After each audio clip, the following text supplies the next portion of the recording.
జేసీ Prabhakar Reddy fire brand. ఈయన సంచలన వ్యాఖ్యలతో, హాట్ కామెంట్స్ తో ఫుల్ స్కేల్లో యాక్టివ్గా ఉంటారు. ఇక దివాకర్ రెడ్డి కొంత నిదానమైన సరే ఈ మధ్య తమ్ముణ్ణి ఫాలో అవుతూ వివాదాలకు కేరాఫ్ అడ్రస్ గా నిలుస్తున్నారు. అయితే ఇప్పుడు వీరి నెక్స్ట్ జనరేషన్ వైసీపీలో ఎంట్రీ ఇవ్వనున్నారు. గత కొంతకాలంగా రాజకీయాలకు దూరంగా ఉంటున్న పవన్ రెడ్డి సడన్ గా వైసీపీలోకి ఎంట్రీ ఇవ్వడమేంటి? అనంతపురం టీడీపీలో అసలేం జరుగుతోంది?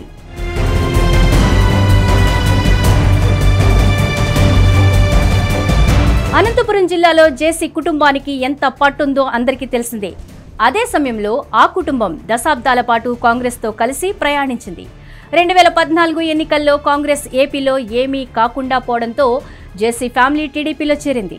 ఇక మాజీ మంత్రి, దిగ్గజ నేత జేసీ దివాకర్ రెడ్డి అనంతపురం ఎంపీగా పోటీ చేసి గెలిస్తే తమ్ముడు జేసీ ప్రభాకర్ రెడ్డి తాడిపత్రి ఎమ్మెల్యేగా విజయం సాధించారు. ఇక 2019 నాటికి సీన్ మొత్తం రివర్స్ అయిపోయింది. జిల్లాలో కేవలం 2 సీట్లు తప్ప మొత్తానికి మొత్తం వైసీపీ కైవసం చేసుకుంది. ఆ ఊపులో తాడిపత్రిలో జేసీ ప్రభాకర్ రెడ్డి వారసుడు అశ్మిత్ రెడ్డి కూడా టీడీపీ నుంచి పోటీ చేస్తే ఓటమిని చవిచూడడం జరిగింది. ఇక అనంతపురం నుంచి జేసీ దివాకర్ రెడ్డి కుమారుడు పవన్ రెడ్డి ఓటమి పాలయ్యారు. ఆయన కూడా తెలుగుదేశం పార్టీ నుంచి పోటీ చేశారు. 2024లో అశ్మిత్ రెడ్డి తాడిపత్రి నుంచి పోటీ చేసి గెలిస్తే పవన్ రెడ్డి మాత్రం ఎందుకో ఎంపీగా పోటీ చేయలేదు. మరోవైపు జేసీ దివాకర్ రెడ్డి దాదాపుగా రాజకీయ విరమణ ప్రకటించారు. ఆయన వయోభారంతో ఉన్నారు. తమ్ముడు ప్రభాకర్ రెడ్డి మాత్రం దూకుడు మీదున్నారు. ఏ మాత్రం తగ్గట్లేదు.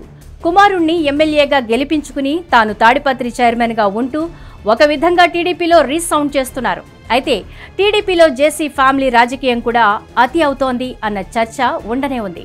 ఆ విషయం పక్కన పెడితే పవన్ రెడ్డి గురించే ఇప్పుడు అంతటా చర్చ సాగుతోంది.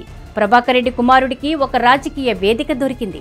మరి పవన్ రెడ్డి ఏ వైపు నుంచి అన్నది చర్చగా సాగుతోంది. వైసీపీలోకి పవన్ రెడ్డి వస్తున్నారు అని ఒక టాక్ అయితే పొలిటికల్ సర్కిల్స్ లో వినిపిస్తోంది. ఆయన యువ నేతగా ఉన్నారు. పైగా ఫ్యూచర్ పాలిటిక్స్ ని అంచనా వేసుకుంటూ తన రూట్ ని క్లియర్ గా చూసుకోవాలని ఆలోచిస్తున్నారని అంటున్నారు. మరోవైపు చూస్తే జేసీ ఫ్యామిలీ తరువాత తరంలో పవన్ రెడ్డి వైసీపీ వైపు అడుగులు వేస్తే మిగిలిన కుటుంబం సంగతి ఏంటి అన్న చర్చ కూడా ఉంది. వైసీపీకి ఈ జిల్లాల్లో నాయకులకైతే కొరత లేదు. అలాగని రాజకీయంగా దిగ్గజ కుటుంబం నుంచి ఒక వారసుడు యువనేత వచ్చి చేరతానంటే నో అని చెప్పేది కూడా ఉండదని అంటున్నారు. పైగా ఇది టీడీపీకి బిగ్ షాట్ గా ఉంటుందని భావించిన గ్రీన్ సిగ్నల్ ఇవ్వచ్చని అంటున్నారు. అయితే పవన్ రెడ్డి సొంతంగా నిర్ణయం తీసుకుంటే బాబాయ్ ప్రభాకర్ రెడ్డి ఎలా రియాక్ట్ అవుతారు? అలాగే టీడీపీ సంగతి ఏంటి? అంతకు మించి అనంతపురం జిల్లా వైసీపీ నేతలు ఏ విధంగా స్పందిస్తారు అన్న చర్చ అయితే ఉంది. ఏదేమైనా ఈ పొలిటికల్ సర్కిల్లో ఈ వార్త అయితే ఓ రేంజ్ లో చక్కర్లు కొడుతోంది. చూడాలి మరి ఏం జరుగుతుందో. అనంతపురం పాలిటిక్స్ లో ఎలాంటి పరిణామాలు చోటు చేసుకుంటాయో.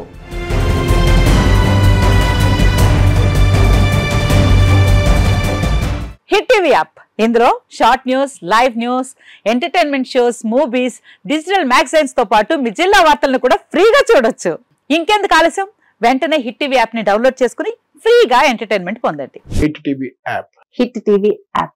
Please download hit TV app. Hit TV app ని ఫ్రీగా డౌన్లోడ్ చేసుకుని ఎంజాయ్ చేయండి. మీకు నచ్చిన ఎంటర్టైన్మెంట్ కోసం హిట్ టీవీ యాప్ ని ఫ్రీగా డౌన్లోడ్ చేసుకుని ఎంజాయ్ చేయండి. హిట్ టీవీ యాప్ ని డౌన్లోడ్ చేసుకుని ఆస్వాదించండి, ఆశీర్వదించండి. ఇంతమంది సెలబ్రిటీలు హిట్ టీవీ యాప్ ని డౌన్లోడ్ చేసుకోండి అని చెప్తున్నారంటే ఎంత మంచి యాప్ ఆలోచించండి. అమెరికా అమెరికా అమెరికా అమెరికాలో చదవాలనుకునే వాళ్ళకి విశ్వసనీయమైన పేరు మన శౌర్య కన్సల్టెన్సీ. UK లో 1 year masters, UK లో 1 year masters, 2 years work permit up to 5 years visa. Contact Saurya Consultancy. Contact 89851 89851.